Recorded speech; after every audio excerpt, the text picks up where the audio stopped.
2-0, but Nelson's finally able to get some offense generated, able to bring Welch down briefly for the takedown. So 6-2. Welch still leading with 35 seconds to go. That's in the second period. And there we have David Taylor. He's going against Robert Erisman from Oklahoma State. So this is a match where David Taylor, one of the more dynamic freshmen that we've seen all year. A lot of people think that he could have made a case for being the #1 seed. Undefeated freshman. And he's just all offense. Really likes to go with the low single leg here to Erisman's right leg. But when he gets in the top position, Sean, he's just all, just side tilts till the money's all gone. 34-0. He's unblemished this season for Penn State. Redshirt freshman, Big Ten champion. 2 conference champions hooking up in the first round. You just never know. Erisman won the Big 12s this year for Oklahoma State. Well, you have to think that he's experienced the low single leg in his wrestling room, so he knows how to counter that. Now he gets in a shot of his own. Erisman has an opportunity to go ahead and be pretty solid in here. The flexibility and the range of Taylor is pretty deceiving at times. Right there, he's going to go ahead and reach for that ankle. Erisman doing a nice job here. If he can go ahead and come back to that ankle himself, which he just tried to do right there. Taylor's done a nice job of flexing out on that. Here's where the flexibility of Taylor is really tough. I mean, in order to be undefeated all year, you have to be tough on your defense on your feet. There's a limp arm attempt. All right. There's a nice job by Erisman. Let's go ahead and lock up the near side cradle. And even though Taylor really looks kind of weak in this position, but he's still doing a good enough job with his flexibility. He's actually improved his position a little bit. Lewandowski gets a pin in his match.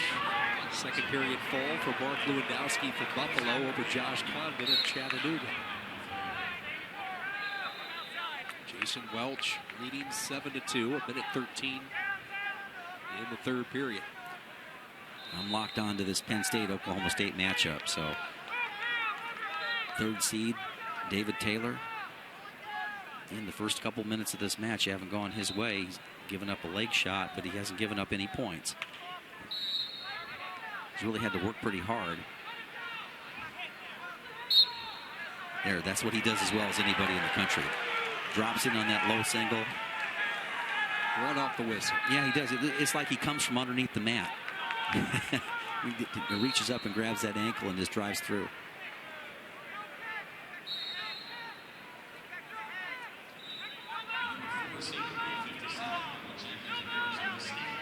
Again, really tough in the top position, and this is what keeps you undefeated. This is what helps you win championships, when you can be good defensively out there, and then pop back and you see where some of your guys out there who are not really good at finishing offensive techniques, they need to be in there all the time, and when they let up, if they're not good on defense themselves, they really give up the tempo of the match, and that's what's happened with Erisman. Taylor will go into the second period leading 2-0 over Erisman of Oklahoma State. Flip the coin, it will be Erisman's decision. He defers, and Taylor wants to start down to begin period number 2. Jason Welch just getting caught up with the other matches. Welch 8-2. He leads Nelson from Oklahoma, so the seeded wrestler for Northwestern looks good as the period comes to an end. The match comes to an end. There's a nice job by Taylor again. Well, they got 2 back points. So Erisman was able to go ahead and collect back points and then give up the reversal. But Erisman's got to be careful again, because this is where Taylor can go ahead and put a lot of points on the board here in the top position. So it's a 4-2 score. Taylor on that sequence, able to finish it with the reversal after Erisman had picked up a couple of back points. 1:23 second period. He reminds me so much of Jude Scove, who wrestled back in the 1986 champion from Ohio State. And he's got that great range in the top position. Tall, slender guy for the weight class. Jude wrestled at 158, and probably at least a 6 foot guy. and just had a long set of arms. He's really tough in the top position, but David maybe a little bit more. He's a second coming of Jude Scove with a takedown. He's got a really tough on his feet. I can say that because I know Jude. Nice job with the tilt right there. See the half Nelson put in, and again he loads you up on top of his hips. It really says you're right on top of his hips, and then he'll go ahead and work the upper body here to get the tilt. And if you duck your head too much, you'll come across with that half Nelson on the other side and go for the fall. Really puts the points up. Kyle Blevins, Appalachian State. Justin Lister of Binghamton, wrestling. No score, opening minute, first period. A lot of eyes on David Taylor of Penn State. How would he respond here in the spotlight? His first trip to the NCAAs as a freshman, and so far he's not disappointed. Yeah, he's got the double, the near wrist ride right there, and then he goes all the way through. That's the same technique that you'll see from Anthony Robles. You know, he gets that arm tied across your body, across your hip, and then he'll hit a somersault.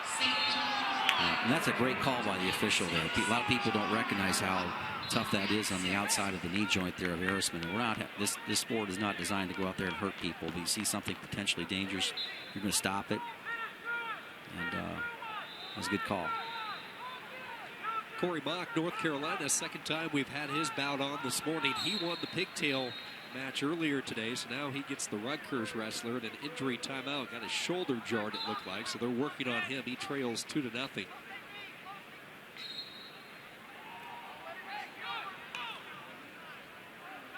Kyle Blevins, Justin Lister, scoreless. First period, minute 23 to go. Derek St. John of Iowa, the 6th seeded for the Hawkeyes, taking up Bloomington's Frank Hickman. They're ready to get going up back. The 57-pound bout for Derek St. John of Iowa. And Derek St. John is a lot like the freshman David Taylor, both freshmen, and really tall for the weight class. I don't expect either one of these wrestlers to be 57-pounders throughout their career. They're going to move up maybe a weight class, maybe even two. St. John in a nice shot. They're trying to come out the back door, create a little hip separation from the chest of Hickman.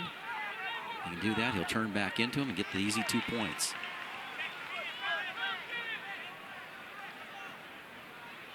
Third period underway. Taylor leading 9-2.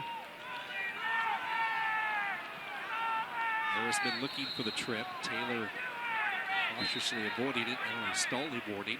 Yeah, just by Taylor able to maintain his feet, gets the stall warning and now gets the escape. Now he's right back in on a shot. Still real estate to work with there.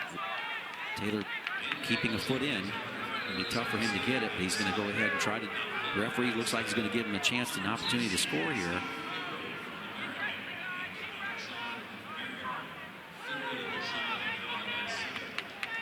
Taylor is the 3 seed. Steve Fittery of American is the number 2 seed. We already saw Adam Hall win, the top seed for Boise State, 4-1. So Hall winning, Fittery has just been called out, the number 2 seed, and now it's Taylor looking rock solid in this opening bout, 10-2 over Erisman of Oklahoma State.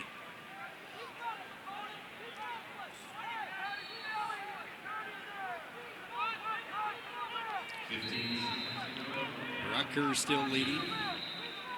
Akazo 3-0 over Corey Mock of North Carolina. Mock was jarred early in this bout. Took some time for an injury timeout. He's back in the top position as they start this period. Derek St. John in the black singlet for Iowa, leading Fran Hickman of Bloomington 2-0. St. John, the Hawkeye, on top. Derek St. John finished second at the Big Tens this year. Part of the steady stable that comes out of Iowa City West. A lot of good wrestlers stay close at home to wrestle for the Hawkeyes. St. John is one of the West wrestlers. David Taylor will win his bout. Taylor, the attack on the riding time, 13-2. Taylor of Penn State victorious over Erisman of Oklahoma State.